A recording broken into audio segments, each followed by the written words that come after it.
I'm Cecil Hernandez. I'm with Clemson University's Department of Pesticide Regulation, and I work in the Mount Pleasant area. I want to talk a little bit about the official South Carolina Wood Infestation Report.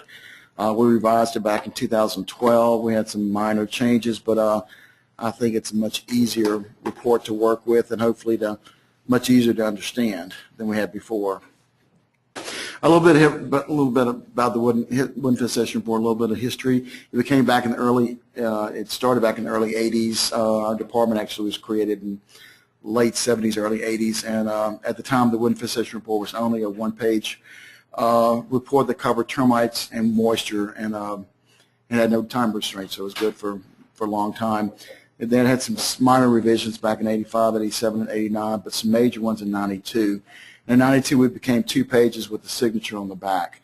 At that time, the limited decay fungi was to the crawl space, and it was good for 30 days.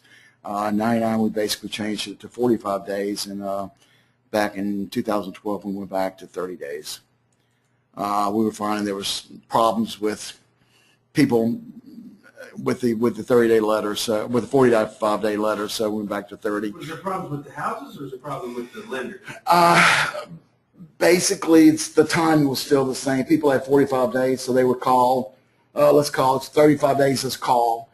Instead of saying, we've got 45 days, let's call date 20. Right. They weren't having any more time to do the letters than they were before. It wasn't helping them, and they screamed that they wanted to go back to 30 days, and we cow down to that. Some of the terms of the wood infestation report, some of the what it's called, of course, I know it is CL-100. Closing letter, and of course a termite letter.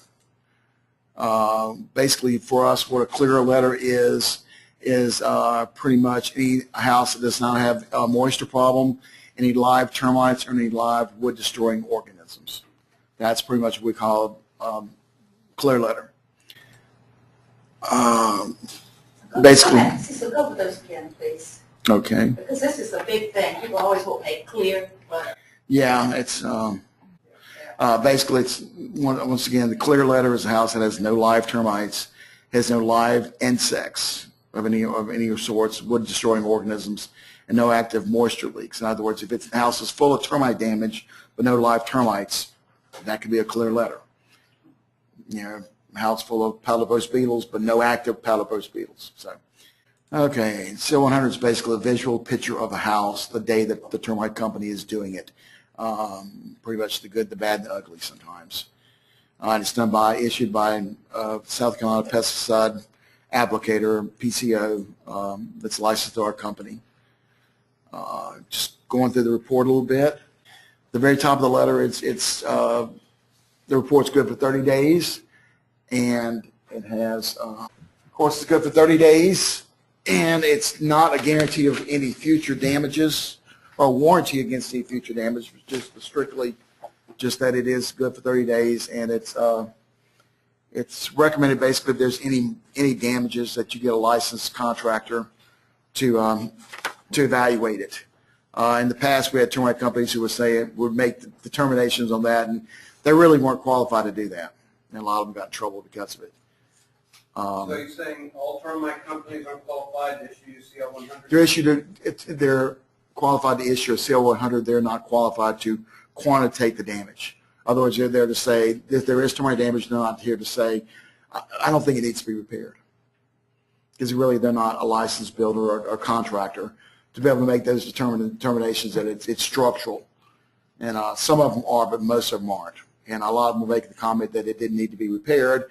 Then all of a sudden you close, somebody falls to the floor, and everybody's getting sued. So what if they find active termites and it's their bond, and they fix it, okay, and transfer the bond to the new owner with no exclusion? That should be fine. I would just make sure that they're contractors or licensed contractors to make sure everything's been done on the up and up, which most of them have contacts with licensed contractors if they don't have somebody on staff that is.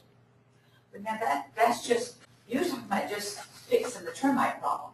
I mean, as far as active I'm talking about they got a repair bond and they're transferring a repair bond with no exclusions to the repair bond. And that would be something that y'all as realtors could definitely recommend to your clients. So let's check it out, or make sure it's it's only up and up before it closes.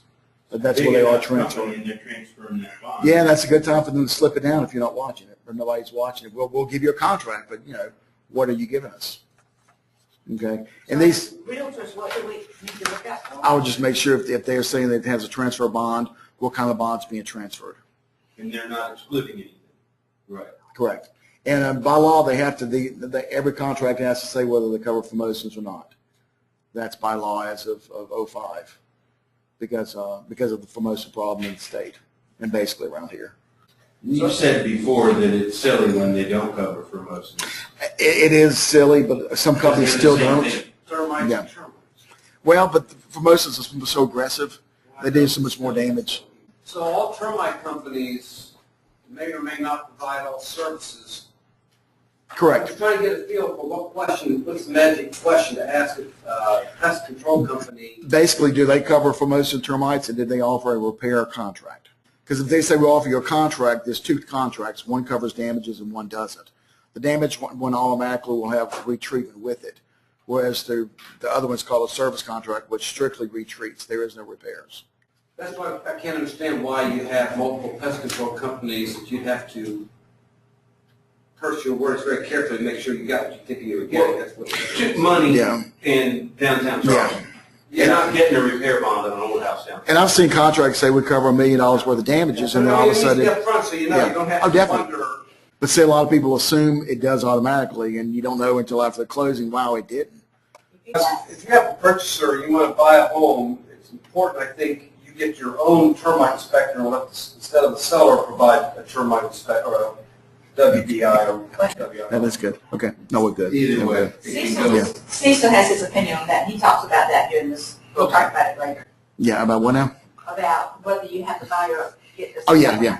And that's actually on the top list here on the thing that we recommend the buyer be the one to get the wooden infestation report. And when I bought my house, I think I went through 4 pest control companies till they agreed with me.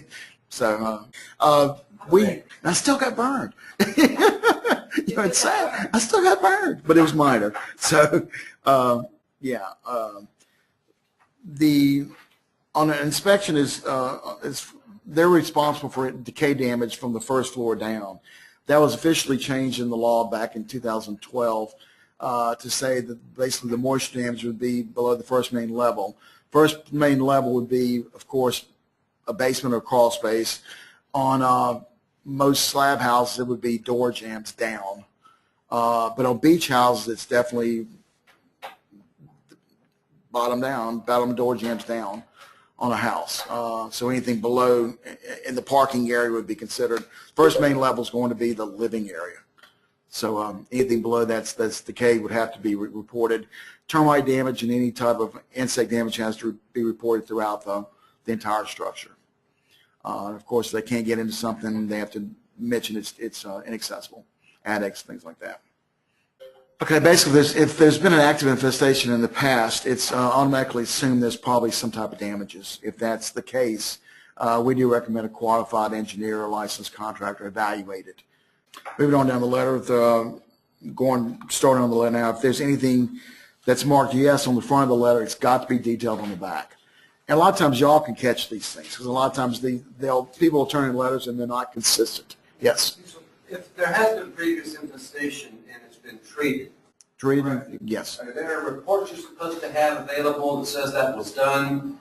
And to what degree does previous damage have to be repaired?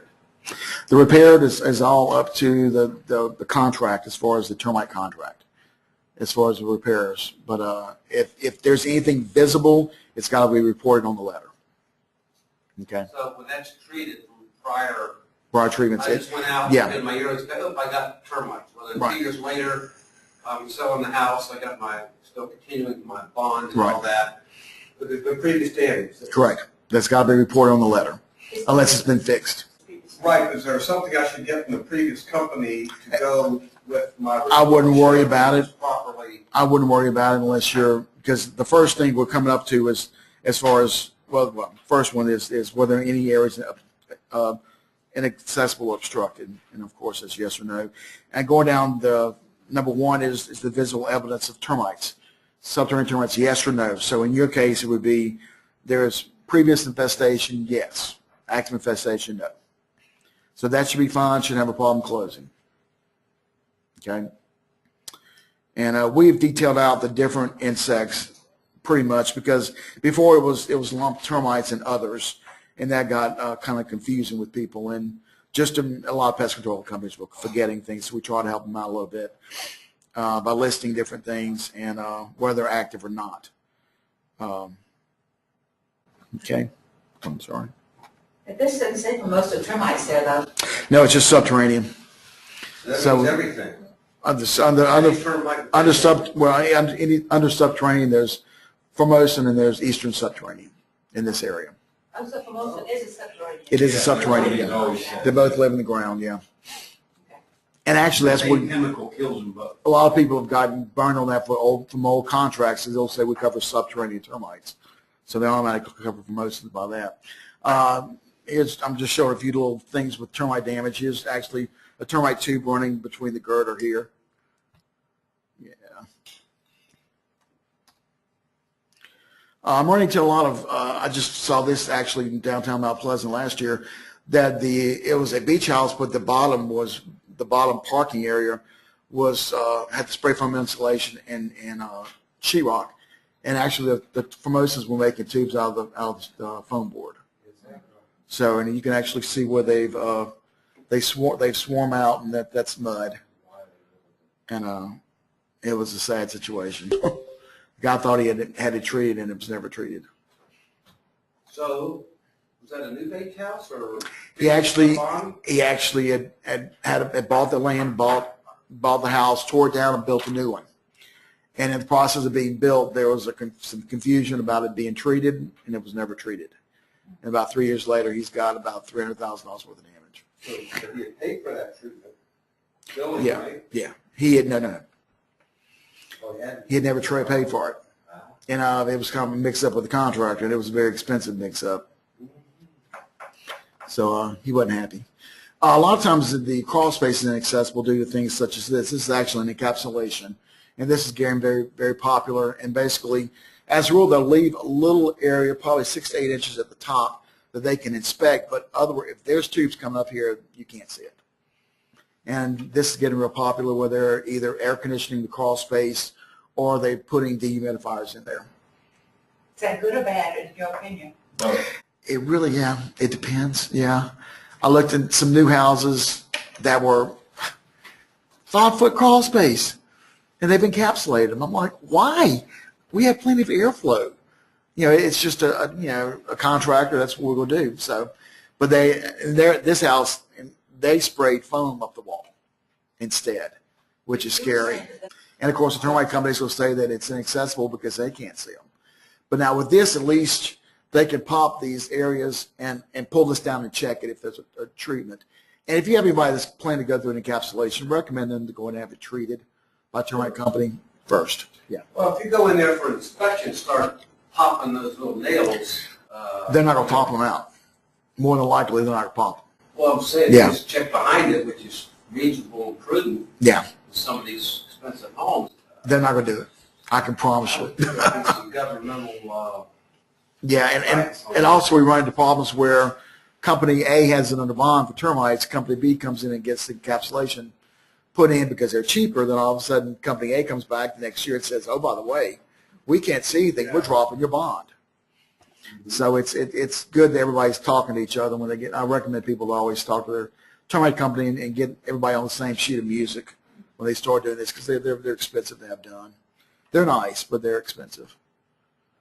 This actually was some termite damage in the eave on the second floor.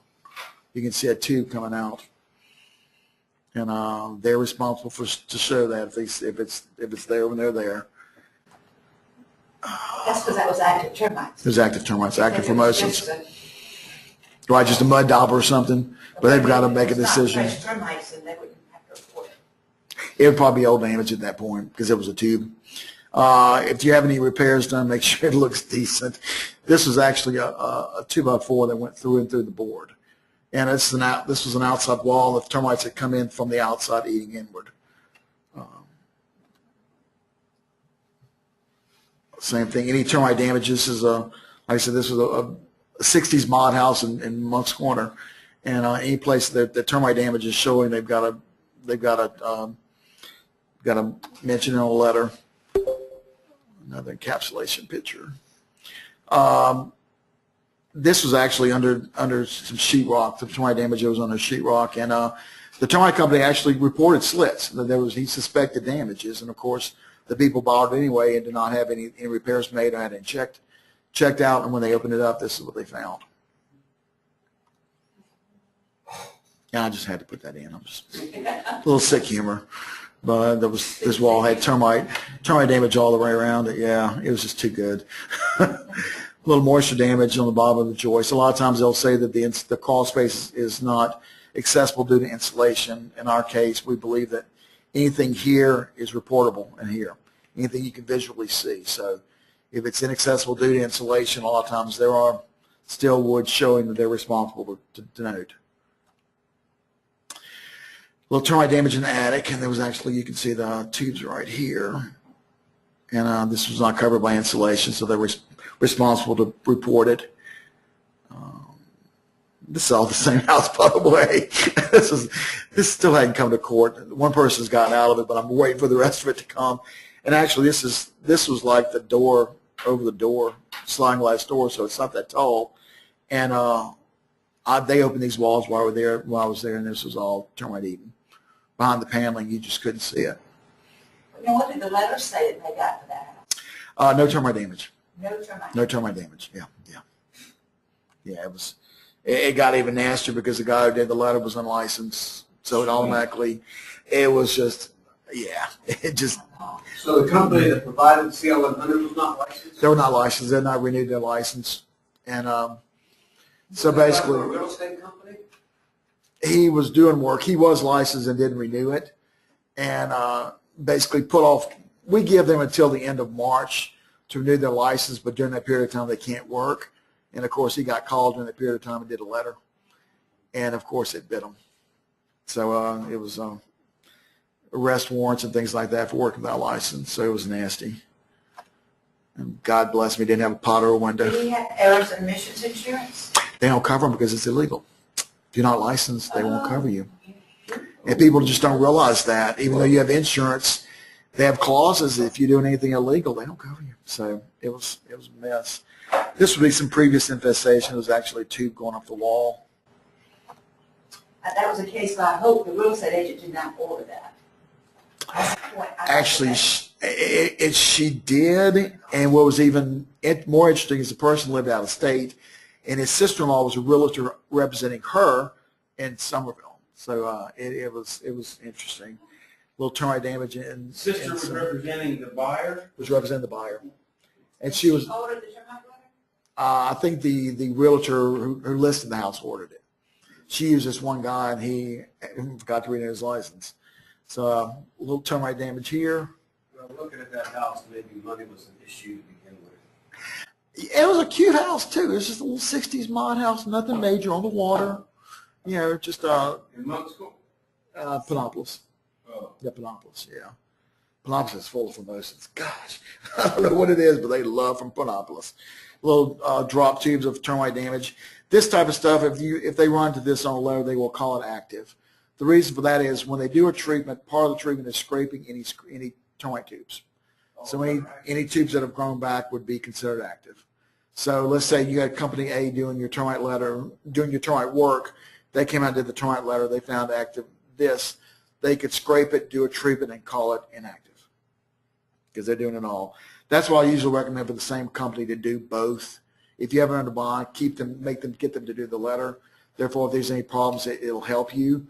Because if company B had come in here and found this, they will shut your transaction down. So it's good to keep the same person on the hook for everything. This is actually drywood termites and a sill. And drywood termites, a colony is about 250 termites. So they eat very slowly, but they're very popular especially in old houses. But they eat across the sill and make a lot of clean damage. And you'll have the fecal pellets, which look like coffee grounds. Remember, any repairs that are done on a house, anything that's visible has got to be reported. Here's this case where they've replaced the subfloor, but there was still some termite damage visible. So that's got to be reported because it is visible. Some companies don't do CL-100s. Correct. Yeah. Which is probably smart sometimes. Even though they've got the bond on the property. Yeah, they don't have to do it, but they're licensed to do it. It's all on the same license.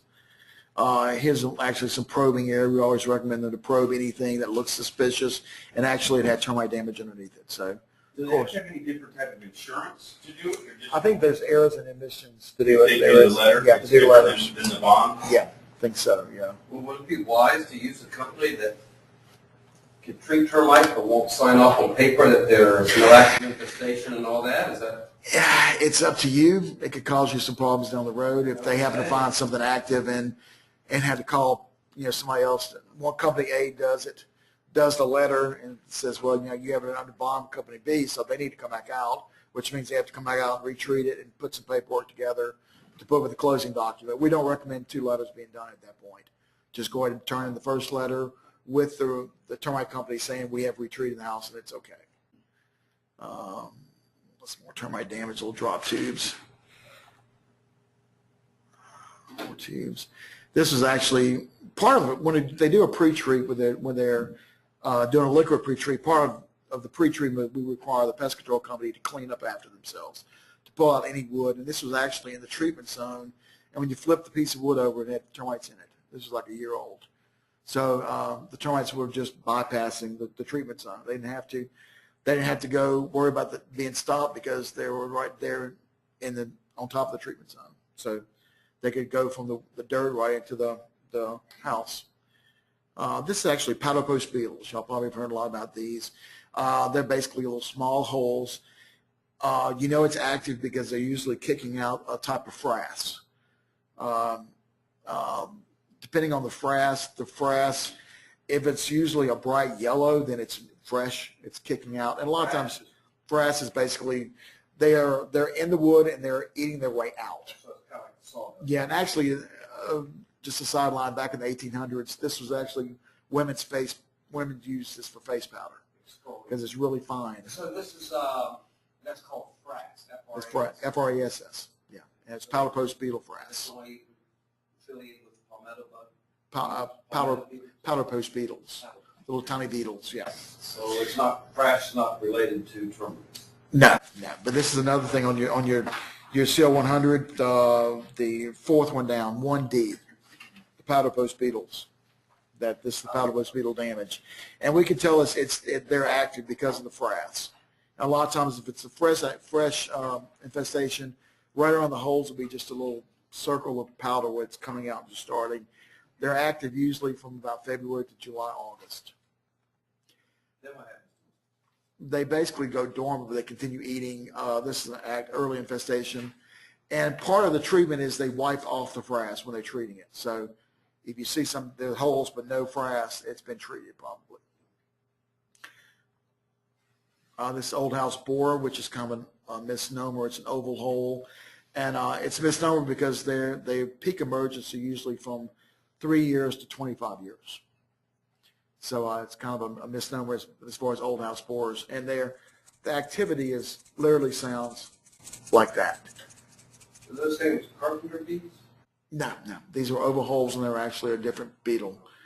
They do quite a bit of damage, and they go in and lay their larvae and start eating their way out also. This is a little more popular with old log homes. Those are old house borers. And those are basically laid in the log before they were harvested. And on a log home, they have to be reported on the outside. If you see them, it's got to be reported as damage. It is considered damage. Number 2, going on the thing, they're visible evidence of prior termite treatment. This could be anything from a bait station to a drill hole. We're not asking anybody to evaluate the treatment, just is there any sort of treatment present. 3 is there evidence below the first main level, the presence of active wood destroying fungi, and this would be moisture readings of 28% or above. Now this is actual damage. B was a non-active wood destroying fungi present. There would be moisture readings below 28%. and this is something they have to have a moisture meter to tell. They have to be able to tell from that, and not just I think it's okay. Number 4, is there evidence of the presence of excessive moistures below the first main level? In other words, it's standing water, etc. So if 3A is checked yes, is active moisture, then 4A would be checked yes also. And we also added a line just to kind of help out termite companies too. The wood moisture content in the substructure of the house is from certain levels. The reason for this is a lot of times they were not putting moisture readings on the back of the letter, so we moved it to the front. And this is substructure, so this would not be for a slab house. This would be for a crawl space. So 3A could say no, and 4 could say yes. Yes. Yes. Yeah. If you had standing water or yeah. All righty. What is rot? Basically, rot is when the moisture readings get to 28%, there's actual water flowing between the cells of the wood. After this has been going on for a while and it dries out, the wood will actually cube. It dries in cubes. And we call that brown cubicle rot. And that's where the rot actually comes from. So basically, dry rot's pretty much a misnomer. And that's basically it. Basically, we recommend people be probing the wood, because if they probe it and there's rot, it will cube. And of course, they have to have a moisture meter. You'll find moisture meters that go up to 100%. Anything above 28 is active water, so it's, our meters just go to 30. That's all we need. But you'll find people say there's 80% moisture. So it's all pretty much the same. Anything above 28, it's high. So readings between 20 and 27% are considered increasing problems. Depending on the time of year, I'd be concerned. Right now, moisture readings are going to be highest in July. If I had a house that was 22%, 23%, I wouldn't be upset. If I had a house in January, 23%, I'd be concerned. So right now it's, and as a matter of fact, I looked at the house the other day. It was encapsulating. It was 12, 14%, which is great for this time of year. Readings below 20% are considered not excessive. And, of course, readings of 28% and above are excessive. That's actual decay occurring. But if it's between 20 and 27%, from what you said earlier, that it can be between 20 and 27%. It's Right. Be a clear letter. It can still be a clear letter. If I was representing the buyer, I'd be asking questions such as, if the total is 25% and the rest of the house is 18, then you're starting to have a toilet leak. If the what is 25? The wood around the toilet seals, toilet seals usually go bad about every 10 years. So if a good company will be probing around those to see if there's any problems. So if that's high, then we need to go ahead and have it changed. But you can kind of compare that to the rest of the house. And most companies will do readings around the crawl space and then the key areas like around. We talked about this. Another reason to have the CL-100 letter done during the due diligence period. Because if some of this thing comes up, the letter could still be clear, Right. but the buyer might not want it. Yeah. But they're So, only good for 30 days. Yeah.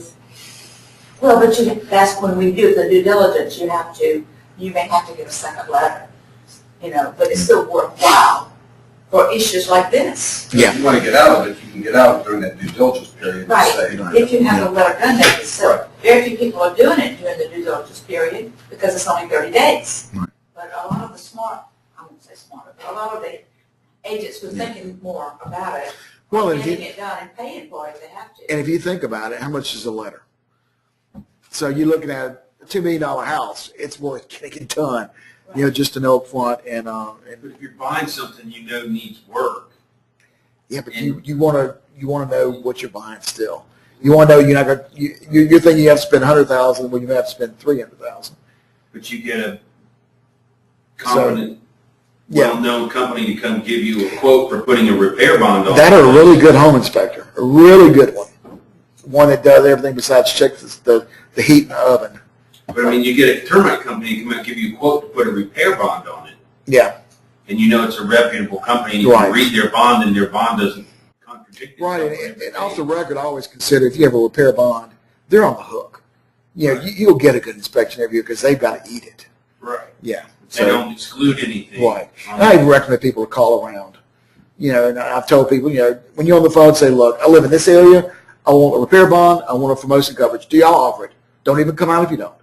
And sometimes that weeds people out, and then the right company knows you talk to somebody. So They come out and want to give you a quote to encapsulate your cross space. there you go. And Happened she just before. recently, instead of getting the CL-100 letter, she did that.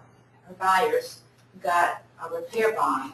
Okay. Only they intended, at closing, they got a repair bond Okay. from a company they trusted, and so they never got a CL-100 letter.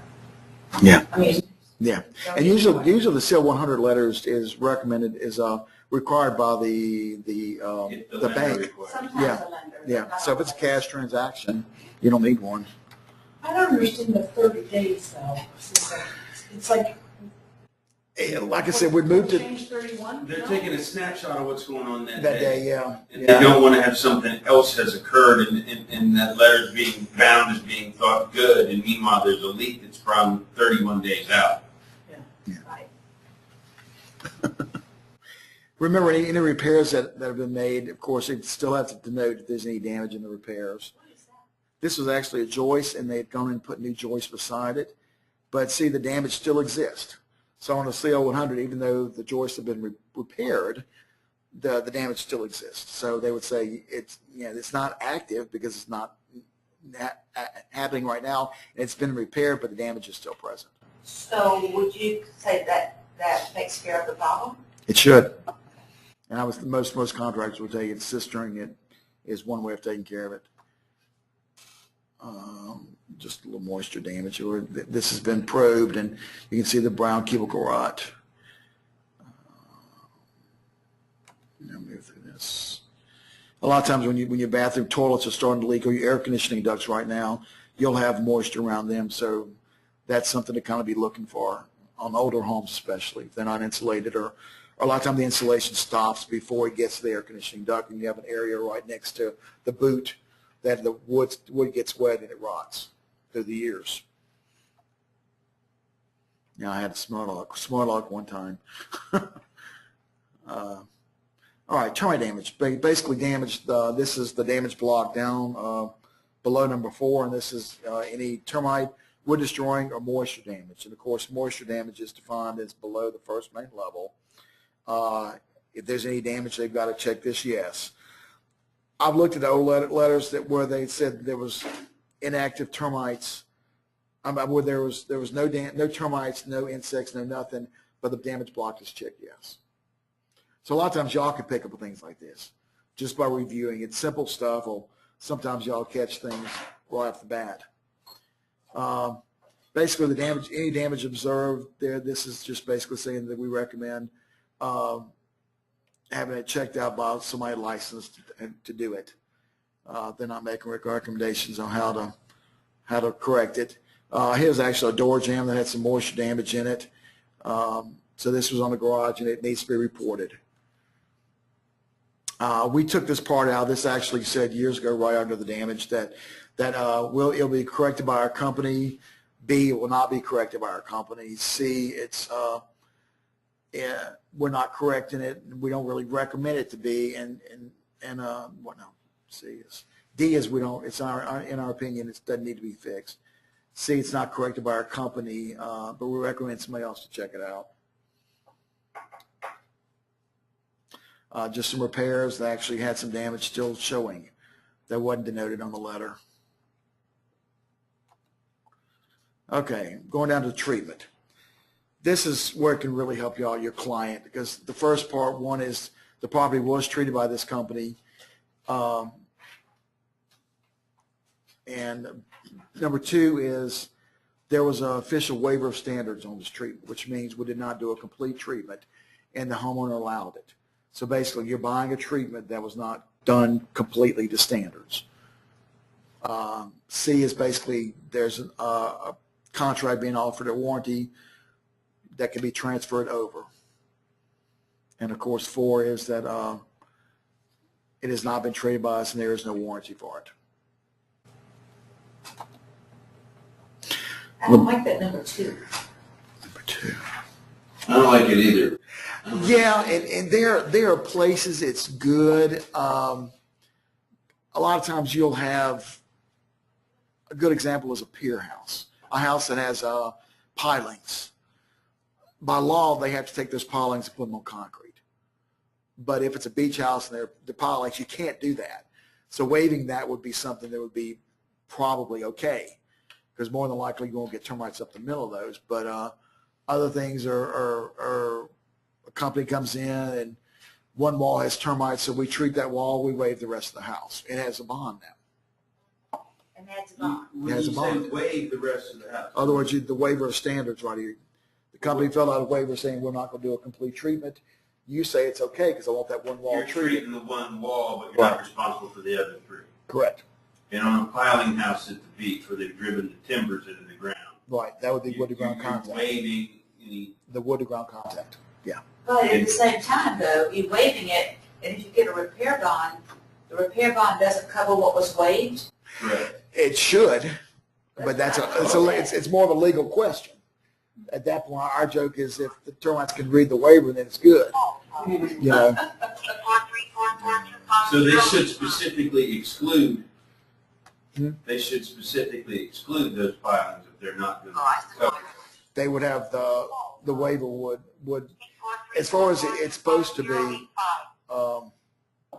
it's supposed to cover it. But I mean that's going back to your contract. So that would be a contract, something I would ask up front. So if an agent sees that, There's a I've never waiver. seen that on one of them, but Yeah. you Yeah. have? And legally they have to attach the waiver to it. It's supposed to be attached to the A lot letter. of times they'll exclude the deck off the back of the Right. house. Because there's wood to ground, on a crawl space house, there's wood to ground contact because there's stairs going down. And maybe some of the posts, they can't see the concrete, or the ground is grown around where the concrete is. But the waiver will tell you what they excluded, what they didn't treat. So it should be a red flag to the buyers. Right. That's why you want to get it to transfer without any exclusion. Yeah, that's my phone. I turned off the ringer, but I can't. It's the voicemail. I can't turn off. I got to figure that out. So okay, moving on. Back of the letter, of course, this is just basically going in that it was looked at by a qualified individual, and they're not a mold specialist, that's pretty much it. Going into Now, different areas. the mold would show up under the water damage part here. That would be wood-destroying organisms. That would not be the health-related molds. One thing that's really important, and I think a lot of people miss, is detached garages and sheds, lean-tos, et cetera, are not included on your letter unless you specifically say it. So the front where it says location and description of the property affected, if it has a detached garage, it's got to be mentioned house and detached garage. I had a case recently where a guy didn't realize that and had some damage in the garage, and he was kind of out of luck on it. So what we're saying, though, if I could go back, what Sure. we're saying is the CL-100 letter does not cover mold, It does not cover health-related mold. health-related mold, so. It will cover moisture damage and decay fungi. Yeah. Which one may lead to the other, but as far as we're concerned, we're just looking at the actual damage to the house and not the health aspect. So in writing a contract, to specify all buildings, dwellings on the property to be included in the CL-100? You may want to, yeah. Yeah. I mean, is that And all something our that's buildings. done so that there's no misunderstanding that there better not be any termites on this property? No. And a lot of termite companies won't cover, contracts don't cover outbuildings either. So you may want to check that out too, what they actually covered when they treated it. Okay. This was actually a house over in Mount Pleasant that had a room above the garage, the detached garage, and there was termite damage in the attic. And termite company didn't mention anything about it, but it was okay because the letter did not include the garage, which was kind of stupid. But anyway, I don't regulate stupid, unfortunately. Anything denoted on the front of the letter has got to be written on the back. And this is basically where they'd write it. And if they want to write a book, I don't have a problem with that. They also have, are there any additional pages? Yes or no? My preference, and I recommend people, if they're going to do this and check yes, say how many pages. I've seen 20 pages, and you don't know what's missing, so that everybody knows what's going on. So anyway, and of course, it's got to be signed by the termite company. signature of the firm, the signature, their license number, and the business license number. And buyer signs it. Yes, and then the owner, buyer, and the buyer at the bottom. And this is an old letter, but this is some stuff that actually came through my desk. Crawl space with above the garage. Okay, there was there's inaccessible areas.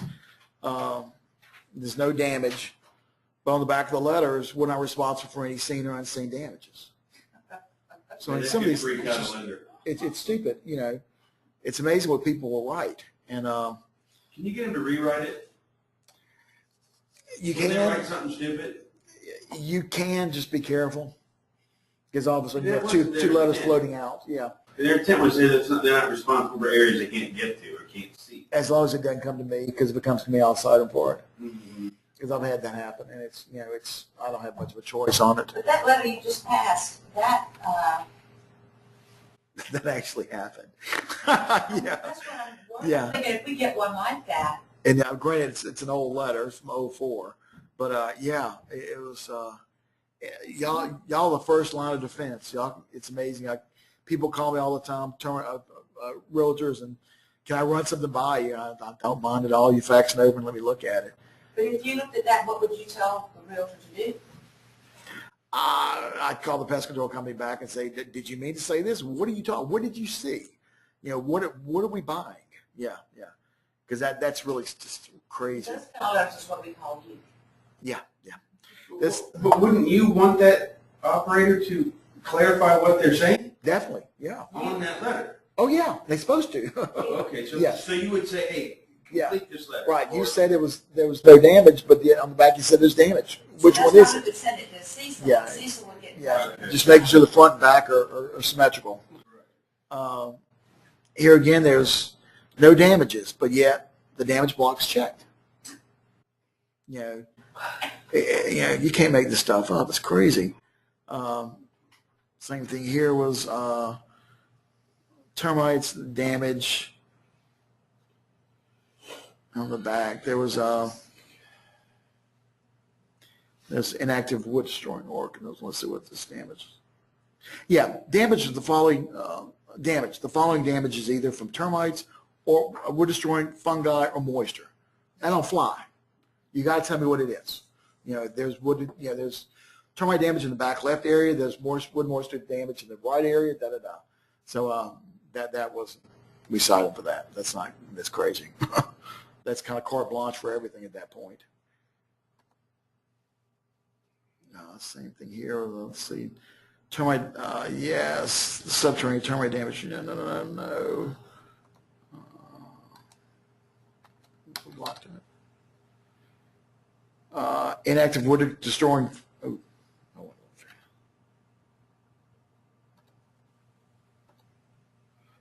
Everything was checked no on this.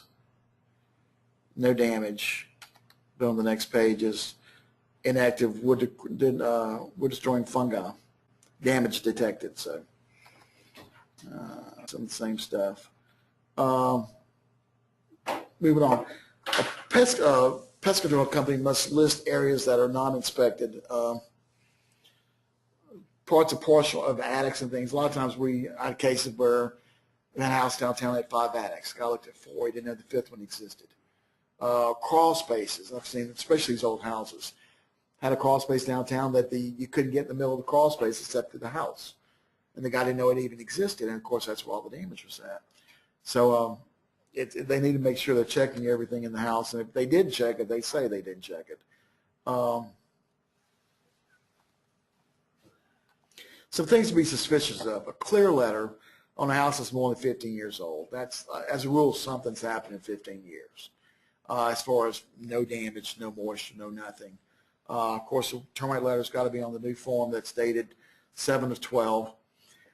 Any previous infestation with no treatments. Okay, I'd be questioning that. Previous infestation with no damages.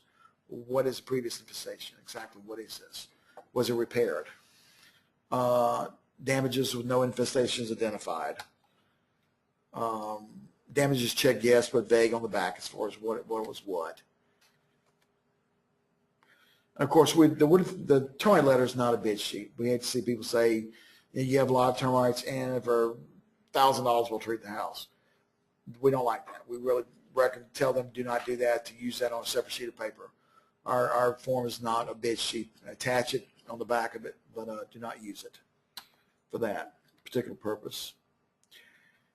Once again, if it's under a termite contract, we recommend the pest control company be the one to do the termite letter, if at all possible. What, excuse me, that says we do not recommend another wood infestation report to be done. Right. If you have it, let's say it's active and it's under bond with the termite company, get that other termite company to come out and give you a piece of paper saying we've treated the house, it's been treated to standards. Okay. If you can get it to do it. I know a lot of times things get nasty and it doesn't always work that way. Some of the questions to ask: is the house being lived in while it's under bond, while it's on the market? A lot of times you have a house that sits for 6 to 8 months and the water's not running. So if you have a termite leak, a water leak, a toilet seal, it's dry. So when they look at it, it's going to be dry and it's not going to be a problem until somebody turns the water on. So ask if it's been lived in. If any recent repairs have been done, a lot of times you'll have a leaky toilet leak that's been fixed. Well, it's still a little bit wet when the termite company comes out. So see if it's been any repairs have been made. A new roof has been put on. If there's some joists still wet in the attic. Any stored items placed in specific and suspicious areas. I've run into houses vacant, sit in the middle of the living room and there's 30 boxes. Why are they here? I mean, why are they here? Something's not right. Are there rugs in strange places? Rugs between rooms that are they trying to hide something? Because a lot of times they are. There's area in the crawl space you can't get into from outside the house. On condos, if they have a crawl space and there's multiple units having the same crawl space, everybody owns a crawl space. So every unit that sells will have to disclose any damage in that crawl space. Okay? So if I've had buildings that were 5 floors with the same crawl space and there was damage, each unit's got to note that the damage is there in the crawl space. Okay? The HOA would be responsible for that, Yeah, right? yeah, that's But what, still, yeah, but it's got to be mentioned. As your insulation, crawl spaces, basically is everything accessible? Is there so much ductwork you can't see anything? It's been encapsulated, things like this. If it's locked, I had a case one time where a lady stayed at home and her little child played in the crawl space, so she locked it. Termite company came out, never went in it, never asked for the key. So, You said a child played in the golf course? it was about a 4-foot crawl space, and she was a stay-at-home mom, and it wasn't a bad crawl space, but she locked it to keep him out. And the termite company never asked for the key. Yeah.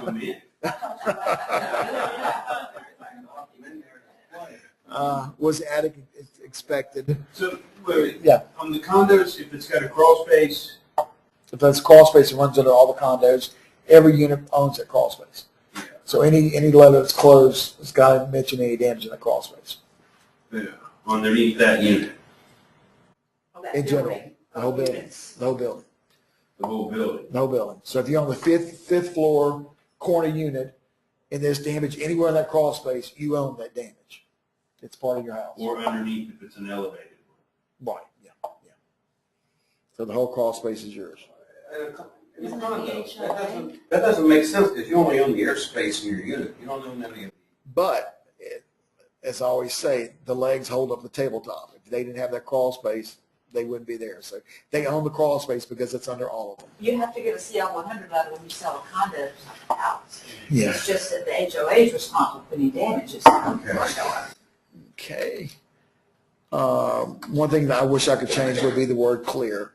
And I wish some of the contracts are written that if there's any damages that it'll be corrected by a licensed builder, and any termite problems will be taken care of by a licensed pest control company. Let's go back to condos for a second, because Yeah. this has come up a couple times. Okay.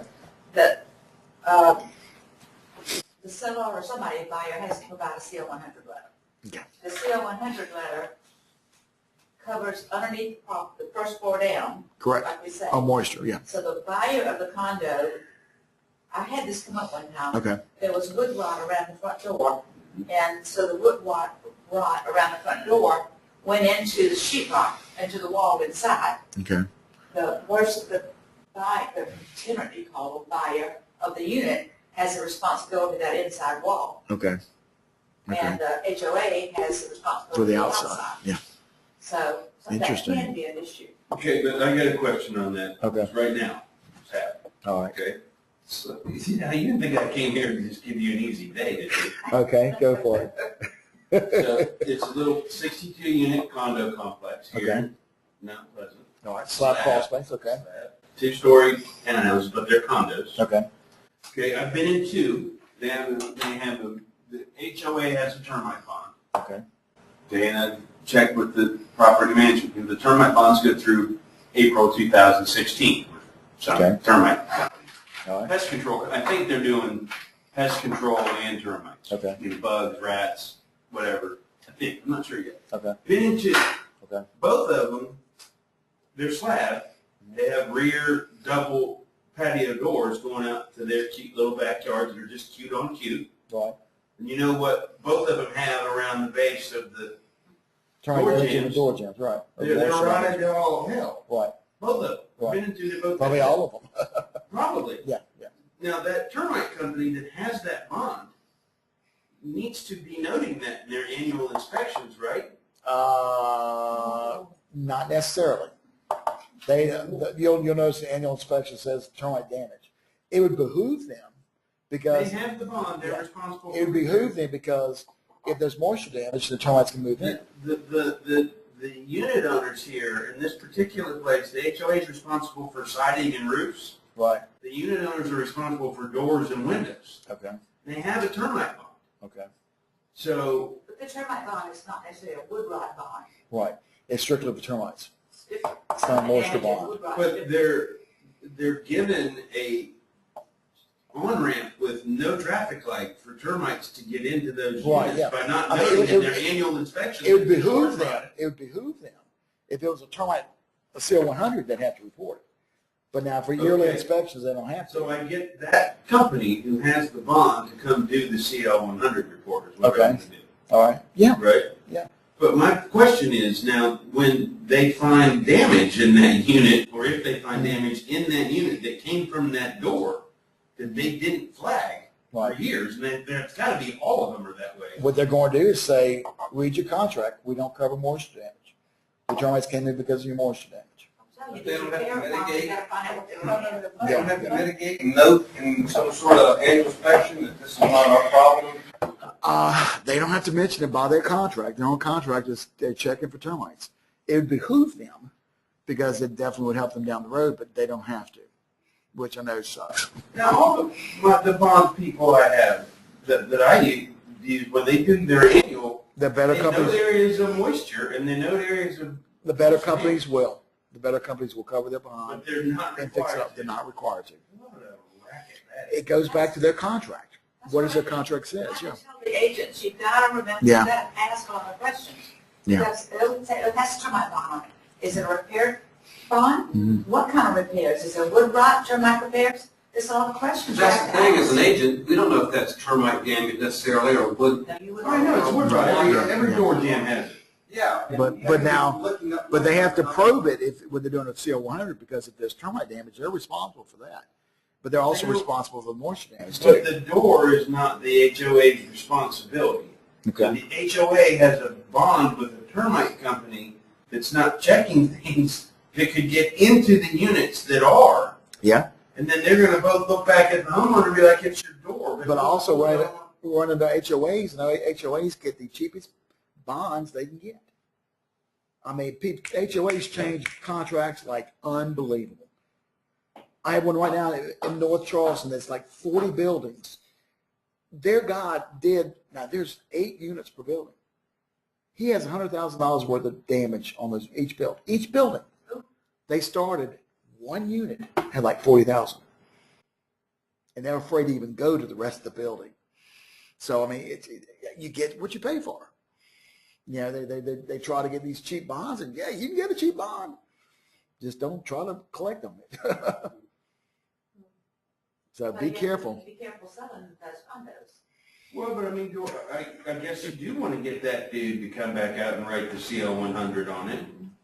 But then what you don't want to do is get them to cancel their own bond in 18 months to 2 years. Yeah. all the damage is. Because once you rub their nose in it by making them It's write a gonna- CL-100, they're going to turn and walk. Right. And the HOA presidents are real estate agents. Don't go there. Termite treatment issues. Basically, is there any no signs of treatments? Remember, a lot of the houses, when a house is built, it's pre-treated. So a lot of times they're not drill holes, they're not signs of treatments. So don't panic if there's a 3 or 4 year old house and has no sign of treatments at all.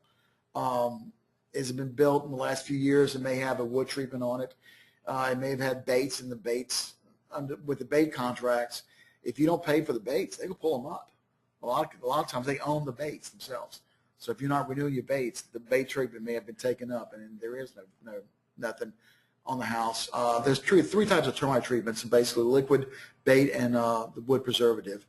Basically, with the bait treatment, basically the theory behind that is there's a queen, the swarmer, and the workers. The queen reproduces, makes more termites. The workers actually are the ones who feed the colony, whereas the soldiers protect it. The baits, basically, a lot of them will have a growth regulator, and the workers are constantly foraging, and they feed everybody. So when they feed the queen, they feed her with the growth regulator. She eats it. She goes to grow. It doesn't allow her to grow. She dies. The queen dies. Colony dies. That's the theory behind the baits. Okay. With the wood preservatives, basically they're treating any piece of wood that touches the ground or touches the concrete up 2 feet. This includes with crawl spaces. Anything that would touch the house out 2 feet would be treated.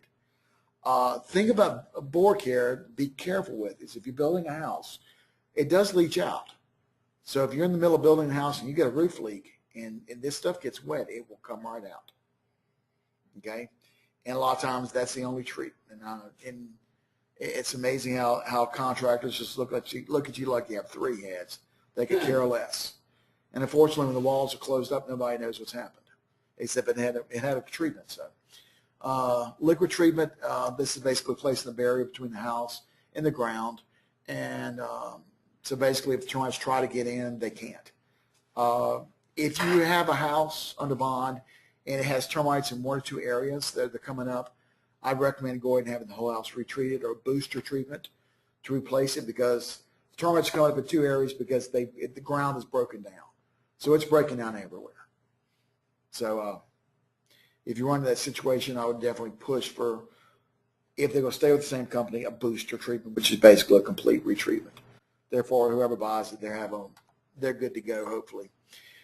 Of course, everybody should be using the new letter, which came into effect on July 1st. July 12th is what the letter says. When to call us, basically, if you run into any damage, stop. Don't disturb any more damage, because I've got to evaluate what the termite company looked at. So if I go in and everything's ripped out, I have no idea what it looked like. So if you run into swarming slits and termite in the sheetrock, tell them to stop immediately. And of course, people buy a house and the first thing they want to do is paint it. So stop and give us a call. If you run into 2 termite letters that have conflicting report, if the front and the back aren't the same, something looks wrong about it, give me a call, fax it over to me. I'll be glad to look at it. No problem at all. A lot of times we get called when it's at this point where everything's already ripped up.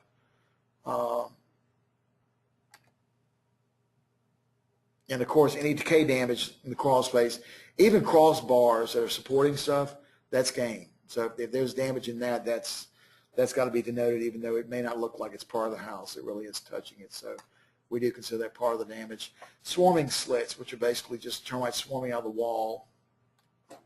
A lot of times they'll have a little layer of mud around them. Well, if they've freshly swarmed. This is actually a foam boarded house, and had a moisture leak, and the termite damage was up in there.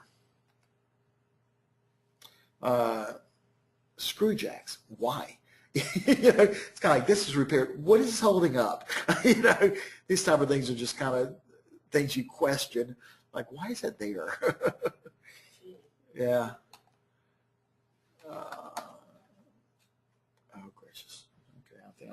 stuck. Okay. Termites infest two ways, of course, through the soil or through an aerial from the ground, from the flying in and making a colony. There are very few aerial colonies. Okay, I know people like to push off. We have moisture damage, so you have an aerial colony. The way we look at it is if the termite tubes are made of dirt, then it came from the ground. If it's an aerial colony, they're going to be made of sheetrock, insulation. It's not going to be gritty at all. So if you're on the Isle of Palms, the termite tubes should be made of sand. If you're in North Charleston, maybe made of dirt or clay. So whatever the soil is outside is what the termite tubes will be made of. An aerial, you'd have, of course, you'd have the leak, but if they're making termite tubes, they'll just see what the tubes are made of, and that's how we determine that. When it comes, we just went over that. If you need to contact me, I'll cover Mount Pleasant, Berkeley County, Clarendon, Georgetown, Williamsburg. I'm 225-7062. And we try to set these numbers up so they're a little bit easier for everybody. Revenue guy that's covering Dorchester, Orangeburg, Clareton, it's Josh Weaver. He's one number off of me, 225-7063. And you both cover Clarendon County? I don't cover Clareton anymore. He took it away from me. I should have cleaned that up. And Kevin's covering James, John, Seabrook, Kiowa, West Ashley, and downtown and Clareton and Colleton counties. So call us if you need us. My fax number is 225-7061. My business card has my email address. If you ever need emailing something, a termite letter, feel free to.